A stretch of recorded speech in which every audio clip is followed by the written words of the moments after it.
Alright, hey, good morning everybody. So, quick orient to the map before we start. North, going up this way. This is going to be objective Phantom. This is our objective. And then we're up around here, just right now. So, this is going to be our GTAO. It's important to know what this is. There's a lot of things you got to know, so pay attention. Right around here is where a reserve reinforcement is held. The response time is about 40 minutes if they actually see contact from USF ground soldiers, which we are. Now, there's a lot of civilian villages and cities posted around this map, so make sure you take note of those so you can stay away from those at all times and avoid civilian interactions with Taiwanese. Now, K2, key terrain. This is our objective Phantom. This is where the mortar team that we have to go attack to destroy is located. K3 is a bridge that Higher designated as key terrain. This is the primary bridge that the reinforcements from here would be taking to go support the rest of their troops out in Taiwan. Now, primary avenue of approach is going to be following across this road. We know that there is a squad right here that's supposed to tell the other enemy squads if there's people coming. Well, we can avoid them by moving tactically and tracing the road. We walk across the road, and by moving at the hours, which we know the mortar team will not be at, we can split off from the road and walk down the smaller trails that are located right here to reach our objective. This is our primary avenue approach 2. Now, otherwise, we can take avenue approach 1, which leads further down the road, which does have greater risk of encountering enemies that would be on that road, such as the squad that's patrolling. And then we split off before we reach any other places off into this to reach objective Phantom. Now, what's really important to note here is key terrain 1. This is a village that's actually located not too far away from our key terrain at all. There is an enemy squad that's located right here, and we believe that if the mortar team does receive contact, which they will be, that K1 is where the squad will go from to try to support their troops at K2. You can see there's a lot of heavily restricted terrain in this AO, many places.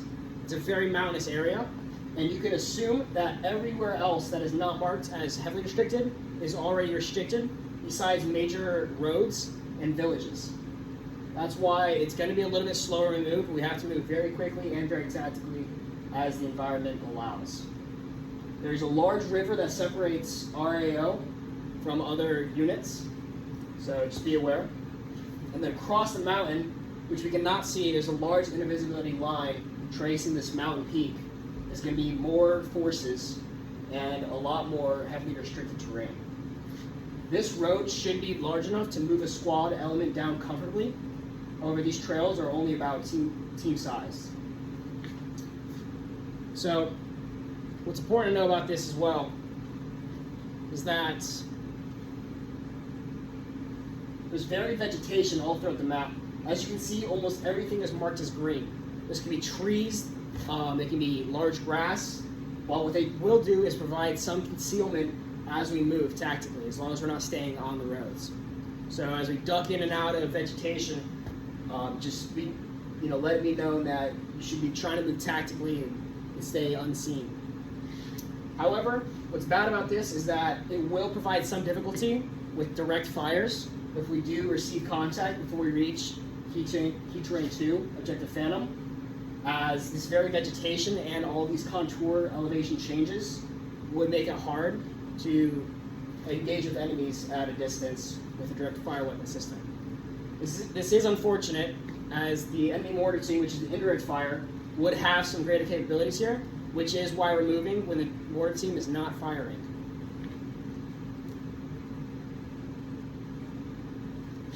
So, what the weather's looking like at this time, it's going to be a little bit hotter and a little bit more humid, so there is going to be some heat going on. We're going to move slower to make sure everybody has water to make sure that nobody heat cats, right?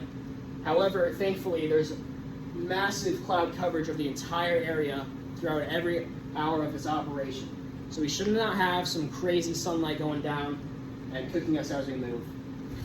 Also, There's large amounts of precipitation every single day. It will be raining before, during, and after an operation. Now, what does that mean?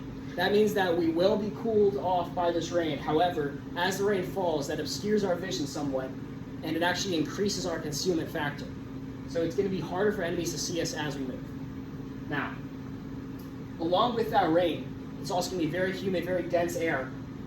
The most likely what's going to happen is that a large fog will be covering a large amount of the AO as we go through it. This will furthermore increase our concealment factor as we move, so we can increase the movement speed until we get to our objective. It's pretty unlikely that any team or any squad, enemy squad, is going to see us before we reach our objective and are able to engage.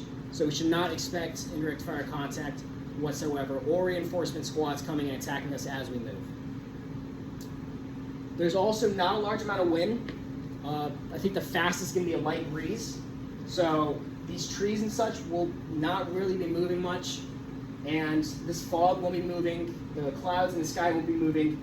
Everything's going to be kind of still. So everything's going to kind of stay the same throughout the entirety of the operation, which is actually pretty good for us. Now, here's the higher enemy sit temp. As you can see, I said, there's some units down here out of our AO. This is the main unit in our AO, is a platoon.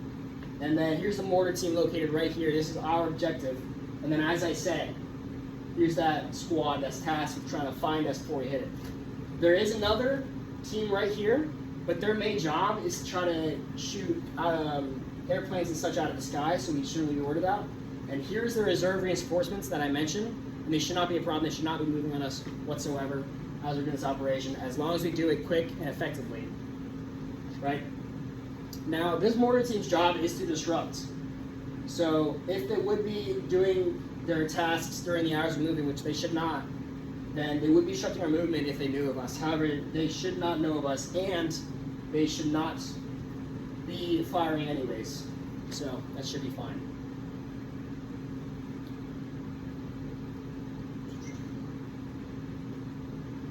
Here's a closer up version.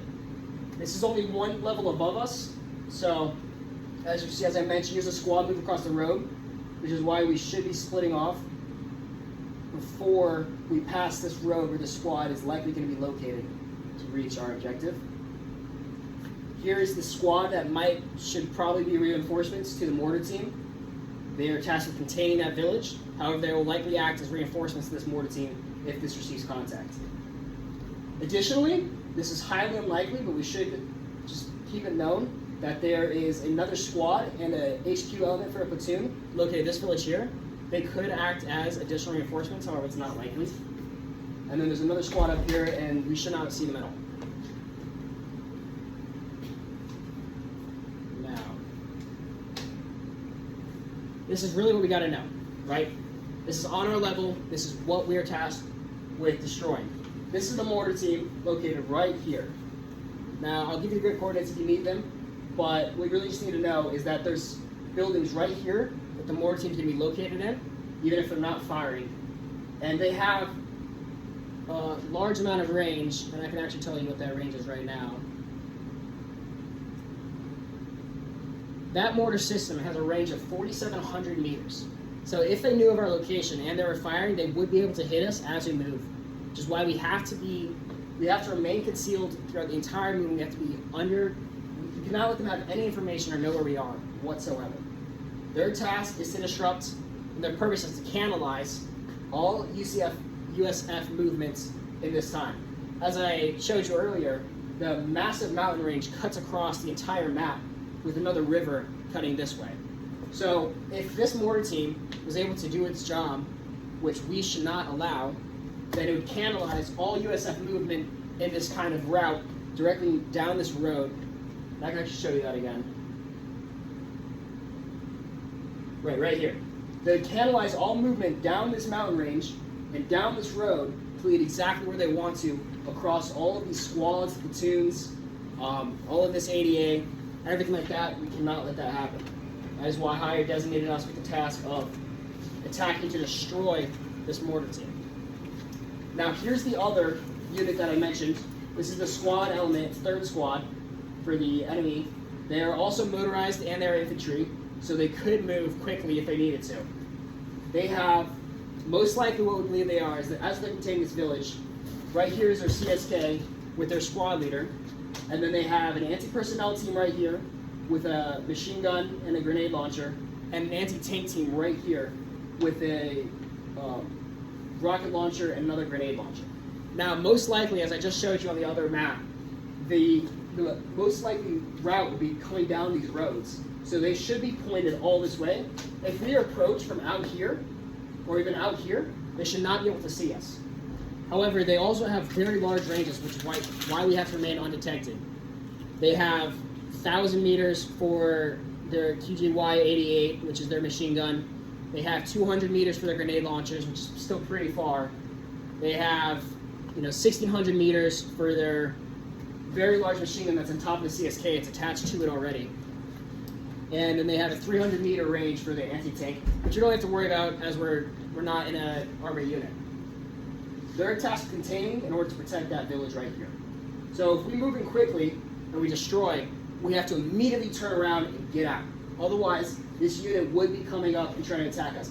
Thankfully, this mortar team is on higher ground, so this would be extremely difficult for them to move up, and they would not likely be able to do it fast. So as long as we move out quickly, we should be able to get out as soon as we completely attack to destroy this mortar team and the mortar, so that the enemy team is fully incapable of disrupting and cannibalizing our forces, which is exactly that's what we have to worry about. That's what's most important. That's what our task and purpose is. They're in a building, however, they should not be firing. We'll be moving throughout 3 hours that they should not be firing, which is, I believe, off the top of my head, 0800 through somewhere around 16 to 1500. Thank you.